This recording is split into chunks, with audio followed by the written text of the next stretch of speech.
నమస్కారం. ఈ ప్రత్యేక విశ్లేషణకు స్వాగతం. ఒకసారి ఆలోచించండి. ఒక వస్తువును భౌతికంగా చూడటానికి మనస్సులో ఆ వస్తువు తాలూకు ఆబ్స్ట్రాక్ట్ ఐడియాను అంటే నైరూప్య సారాంశాన్ని పట్టుకోవటానికి మధ్య ఉన్న గ్యాప్ను మన మైండ్ ఎలా ఫిల్ చేస్తుంది? ఈరోజు మనం ఇదే ఆసక్తికరమైన తాత్విక ప్రయాణాన్ని డీకోడ్ చేయబోతున్నాం. నిజంగా ఇదొక అద్భుతమైన టాపిక్. పదండి, కలిసి ప్రయాణాన్ని మొదలుపెడదాం. అసలు ఈ కథ ఎక్కడ మొదలవుతుందంటే పర్సెప్షన్ లేదా గ్రహణశక్తికి సంబంధించిన ఒక బేసిక్ పజిల్ని తీసుకుందాం.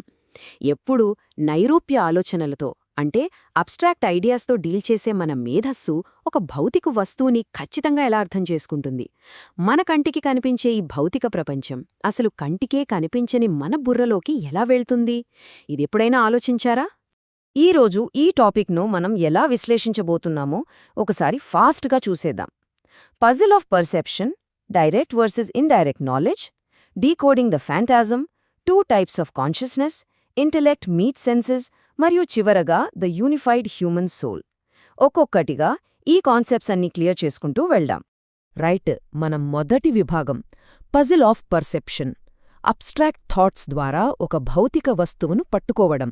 ఇక్కడ మన ముందున్న సోర్స్ మెటీరియల్ భౌతిక ప్రపంచానికి మరియు మనసులోని నైరూప్య భావనలకు మధ్య ఉన్న ఒక స్పష్టమైన డిస్కనెక్ట్ను హైలైట్ చేస్తుంది.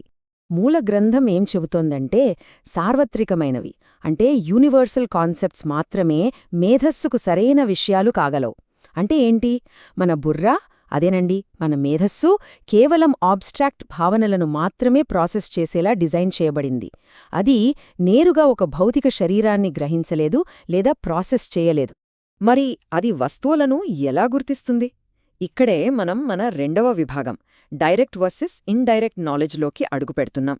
ప్రత్యక్ష మరియు పరోక్ష జ్ఞానం అనేవి ఎలా వర్కవుతాయో చూద్దాం.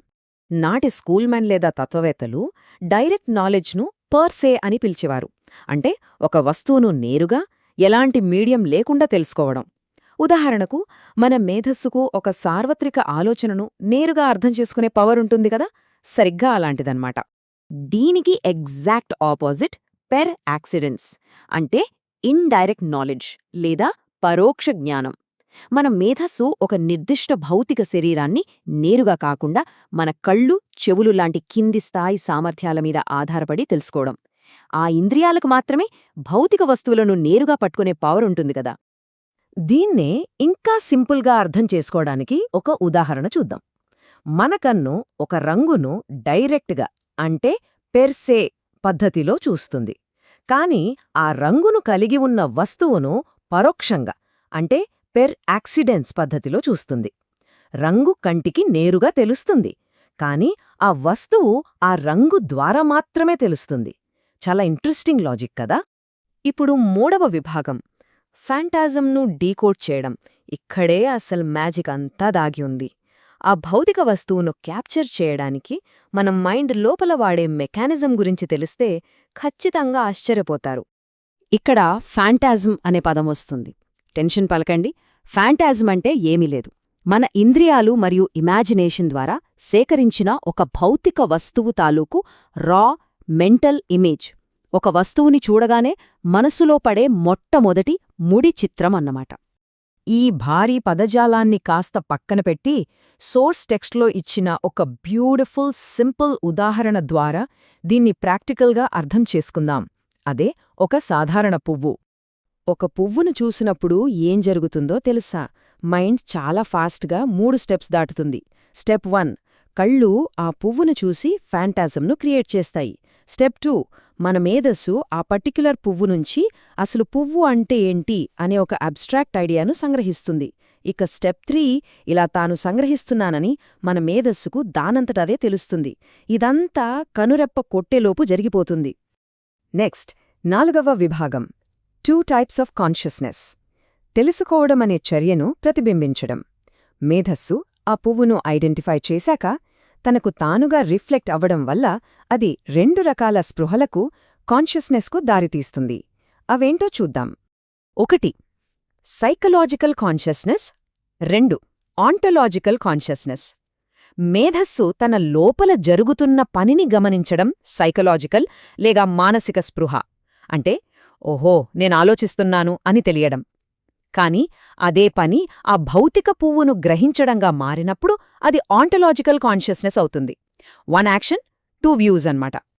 ఇక్కడ అసలు పాయింట్ ఏంటంటే ఇలా రిఫ్లెక్ట్ అవడం వల్ల మేధస్సుకు అటు తన స్వంత ఆలోచన ప్రక్రియ తెలుస్తోంది, ఇటు బయట ఉన్న భౌతిక పువ్వు కూడా తెలుస్తోంది. అది ఒకే సమయంలో. ఆ చర్య, ఆ వస్తువు రెండూ ఒకేసారి గ్రహించబడతాయి. ఇక 5వ విభాగం ఇంటెలెక్ట్ మీట్స్ సెన్సెస్. మేధస్సు తనలో కొత్తగా ఫామ్ అయిన ఆ అబ్స్ట్రాక్ట్ ఐడియాను తీసుకువెళ్ళి మళ్ళీ ఆ రా సెన్సరీ డేటాతో కలిపితే ఏం జరుగుతుందో చూద్దాం. మన మేధస్సు ఊరికే నిశ్శబ్దంగా డేటాను రిసీవ్ చేసుకోదు సుమా. ఈ టెక్స్ట్ చెప్పేదేంటంటే అది సెన్సరీ డేటాకు ఏదో ఒకటి యాడ్ చేస్తుంది. సింపుల్గా చెప్పాలంటే తాను గ్రహించిన ఐడియా అనే వెలుగుతో ఆ భౌతిక వస్తువును చురుకుగా ప్రకాశింపజేస్తుంది. దీని ఫైనల్ రిజల్ట్ ఏంటో తెలుసా? The concrete realisation. ఆ పువ్వు ఇకపై కేవలం కంటికి కనిపించే ఒక ముడి వస్తువు మాత్రమే కాదు, సార్వత్రికమైన ఆ సారాంశానికి ఇది ఒక ఖచ్చితమైన ఫిజికల్ రూపమని మనసు పూర్తిగా గ్రహిస్తుంది. ఇక చివరిగా 6వ విభాగం ది యూనిఫైడ్ హ్యూమన్ సోల్. అసలు ఈ నైరూప్య ఆలోచనలకి భౌతిక ఇంద్రియాలకి మధ్య ఈ లెవెల్ కోఆర్డినేషన్ ఇంత ఫాస్ట్గా ఎలా సాధ్యమవుతోంది? మన మనసు ఒకే యూనిట్గా ఎందుకు పనిచేస్తుందో ఇప్పుడు తెలుసుకుందాం. ఈ ఏకీకరణకు ప్రధానంగా 2 కారణాలు ఉన్నాయి. సబ్జెక్టివ్ రీజన్ ఏంటంటే మన ఇంద్రియాలు, ఊహ, మేధస్సు అన్నీ కూడా ఒకే మానవ ఆత్మలో కలిసి ఉండటం.